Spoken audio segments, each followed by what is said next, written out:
North Carolina is recognized. Thank you, Mr. Speaker. May I inquire how much time is remaining? 13 minutes. All right, thank you. Mr. Speaker, I rise today in support of the Fix Crowdfunding Act.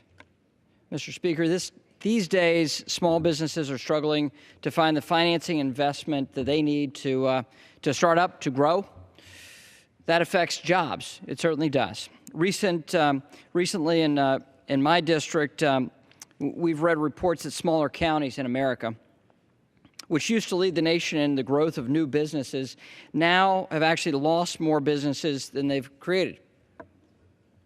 The reason why the ranking member and I are actually able to work together on an important piece of legislation like this, in a very logjam discussion point about appropriate regulation, a lot of stuff gets locked up in partisan debate. What unites our conversation is a rural issue and an urban issue, and it's about capital deserts in America.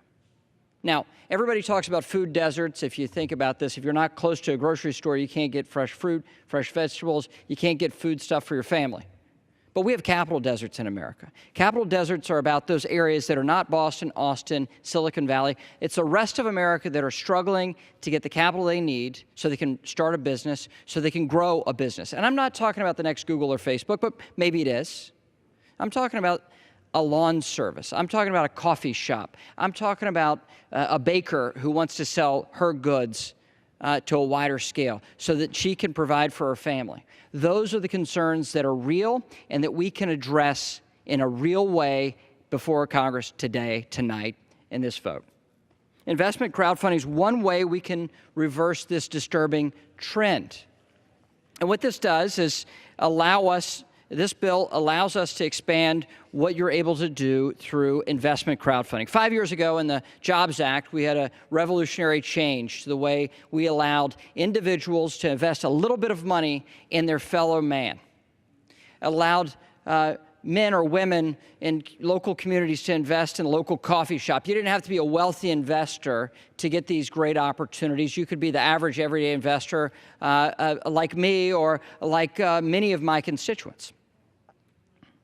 But in the Jobs Act and in the investment crowdfunding part of that bill that I wrote 5 years ago, well, out of that, the Securities Exchange wrote poor regulation. And they created a couple of major challenges as a result of that. One is the 12G problem. Now, let me explain this. What the 12G problem is in essence, you're subjecting very low fundraising to very expensive regulatory disclosures. That's a problem. It's a problem because it's costly.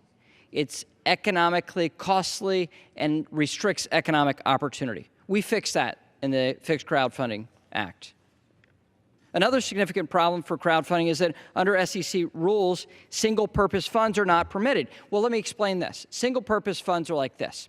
You have somebody who's acting as has a fiduciary responsibility, meaning I'm going to look out for your best interest on this investment, and they're able to create a fund in order to pool those resources, that investor acumen, if you will, and work together with them. So it allows unsophisticated people to get sophisticated advice if we allow special purpose vehicles.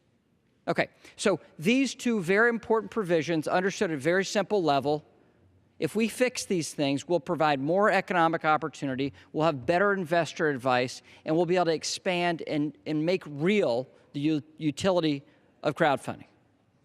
The essence of this is that we believe in the capacity of individual Americans to make decisions for themselves, to take a little bit of risk for themselves. It's a powerful thing. It's a powerful, meaningful step forward.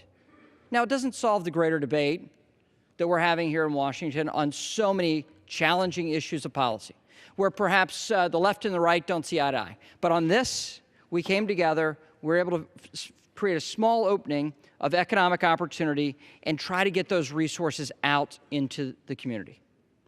It's a meaningful step forward. I thank the ranking member and of the Financial Services Committee. I thank Ranking Member Waters for her active engagement on this. She helped improve our original bill that came through the Financial Services Committee 5 years ago. And she's helped work through this compromise before us on the House floor tonight.